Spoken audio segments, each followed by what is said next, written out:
What is up, folks? Sean the Average Angler coming at you with another great video. We're getting back into some things I learned this week. And look, at 58 years old, I am still learning. But I learned some good stuff this week. And we're going to talk about it. And this is a big one. If you've been watching my channel for a while, you know I'm not really fond of drop shotting. I want to throw the big stick. I want to throw heavier line. I want to have a casting rod in my hand. Well, this technique is going to require a spinning rod. Okay, here's my spinning rod. This is the one I prefer for this technique, what I'm doing. I don't really know what to call it, but this is an Irod Air 722S. Okay, so 7'2" medium. S is for spinning. Okay, very sensitive. The Irod Air is Irod's top of the line rod. Okay, top of the line, the price just went up from $250 to $270. You're gonna be hard pressed to find something better in the price range. I'll tell you, I took one of my mega bass rod. I only have one mega bass rod left. It's a spinning rod. I took it with me to Clear Lake. The Irod Air blows it away. Okay, and it was less money substantially. It's lighter, it's more sensitive. It's what I call crisper, okay? Crisp is important in the technique we are about to talk about. But first, if you're new to the channel or you've been watching for a while and you're not subscribed, how about you subscribe down below? Help a brother out here, all right? We're gonna go over some stuff here, and this is big, folks. This is gonna help you a lot catch more fish. And hopefully avoid the dumb mistakes that I did by not wanting to drop shot, because we're going to get into that. All right, so we are talking about drop shotting, but not just drop shotting anywhere, okay? I was drop shotting in willow bushes, trees, whatever you want to call it, whatever they are. I believe they're trees. I don't know. They're 8+ feet tall. At least that was the depth of the water, and they were at the top of the water. So we are going to talk about everything you need and then how to throw this rig into the middle of trees and catch fish. Because look, these are fish that are relatively untouched, but you got to have the right rig to do it. And I'm going to show you all of that.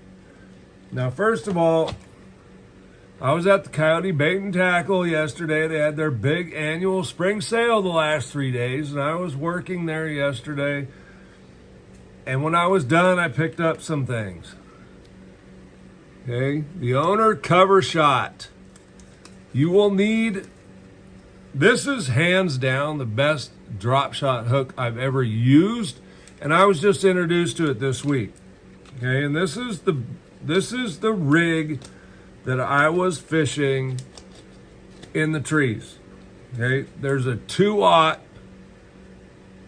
cover shot right there, and on that one I was using the Robo 6-inch fat, and then there's a 3/0.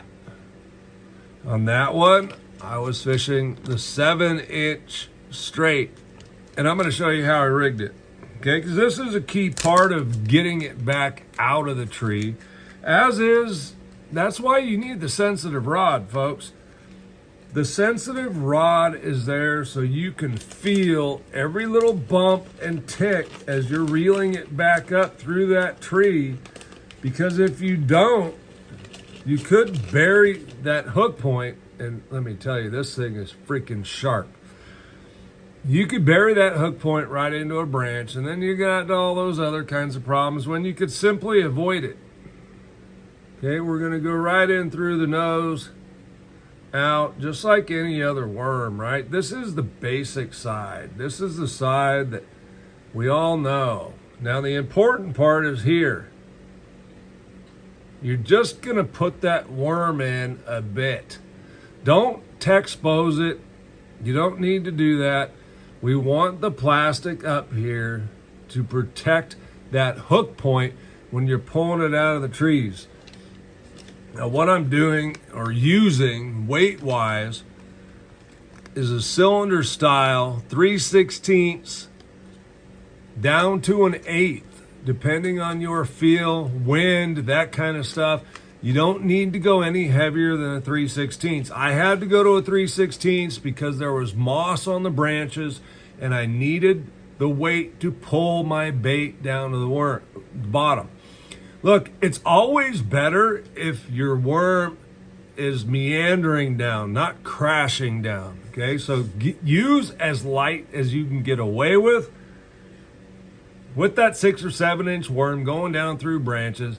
An 1/8 is about as light as you can go, assuming the tree is clean. If it's got moss, muck, whatever on it, you're probably going to have to go a little bit heavier. All right, here's what I found. The fish bit it really quick. I mean, you didn't have to leave it sitting down there long, all right? 15 seconds. And if they didn't bite, there probably wasn't one there. Now, the key thing, we want to go over what we have on here. Okay, I got a Shimano Vanford. You need a spinning reel with a smooth, consistent drag. 15-pound braid to a 10-pound or 8-pound fluorocarbon leader.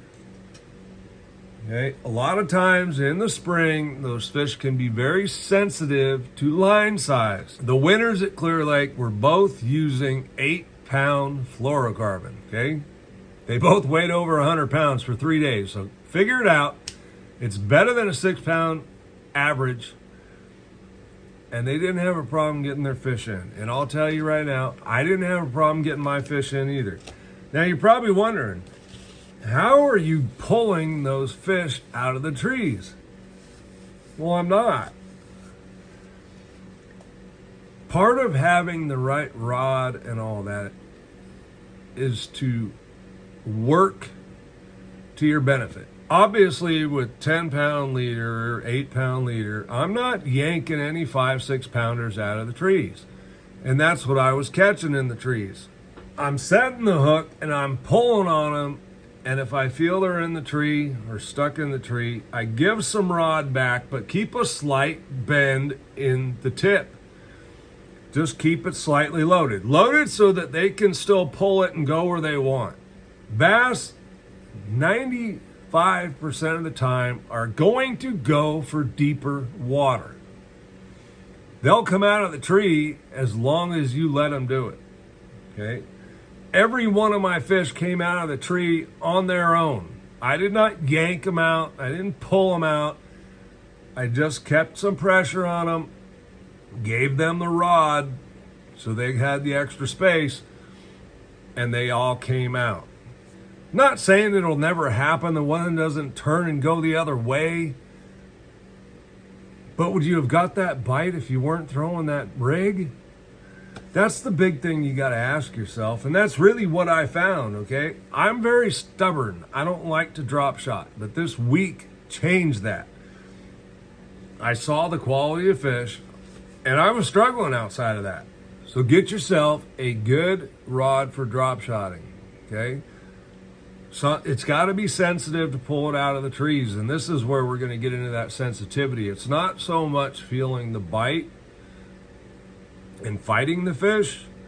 It's feeling the tree when you don't get bit and you're reeling your rig up out of it. You want to reel it up somewhat slowly. You want to feel everything. By doing this, sometimes you'll feel it start to hang up. And if you just give a little slack and shake it, you can shake that weight right over that branch or whatever it is that's starting to hold you up, and you can work through it. Okay, I did this for 5 days straight, and I lost one rig, and it was only due to my own stupidity of forgetting and reeling it up fast through the tree. Now, what happens when you reel it up fast? Well, it comes up, it hits the branch, it penetrates that worm, and it grabs the branch. And I'm telling you, these cover shots are super, super sticky. All right, with 10-pound test, I can bend this hook out. All right, 10-pound test is much stronger than I think a lot of us give credit for, but it didn't bend it far. I was still able to bend it back down, and in practice I would just bend it back down and fish with it. During the tournament I never bent a hook out because I was more in tune with what was going on, and I was learning every single day about this rig and how good it could be.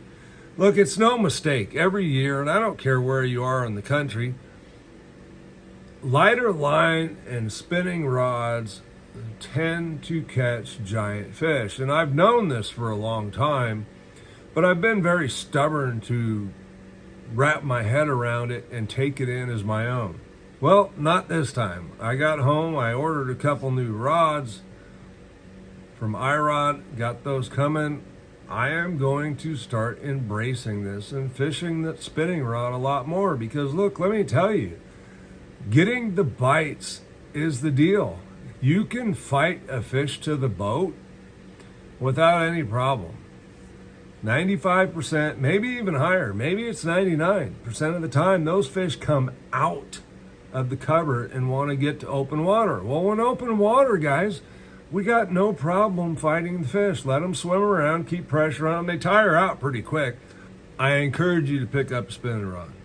Don't be the average angler and be stubborn and wait until you're 58 years old. Now, look, I'm not saying I never drop shotted prior to today. I do, which is why I picked it up. I've just been resistant to drop shot. I've been resistant to spinning rods in the spring because I want to hammer all the time. Well, you get a lot more bites on a spinning rod. It's just a proven fact. And you may be in a part of the country where you can throw that heavy stuff all the time. I'm not in that. I'm not in that part. And let's remember, Aaron Martins, rest his soul, won a spring tournament on the California Delta with a spinning rod. Okay? And almost won another one. The fish come out. And hey, you're going to lose some every now and then, but you lose some every now and then, regardless of what type of rod pound test you're throwing. It's fish come off on occasion. But guys, I'm so excited about this. Let me tell you, I just know this is going to improve my success rate drastically. And that hook is a big part of it. I mean, this thing, all you do is reel into them, it pierces them. Okay? That Irod 722 Air, I can hit them, you know, but I'm just reel setting.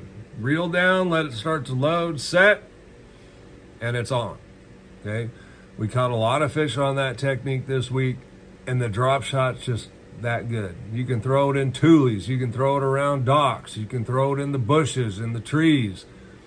Don't hesitate to throw it in there. If you're rigging it with this hook and you're rigging the worm properly, like I showed you right here, you can reel it out of there every time, as long as you don't over reel and penetrate that hook point through there. You see that? Okay? It's not sticking me. I didn't stick that point all the way through there. Now, if something bites there and I set, it's coming right through. I didn't lose a fish on this rig. I'm Sean, the Average Angler. Thanks for watching. Let's all together catch more fish this year.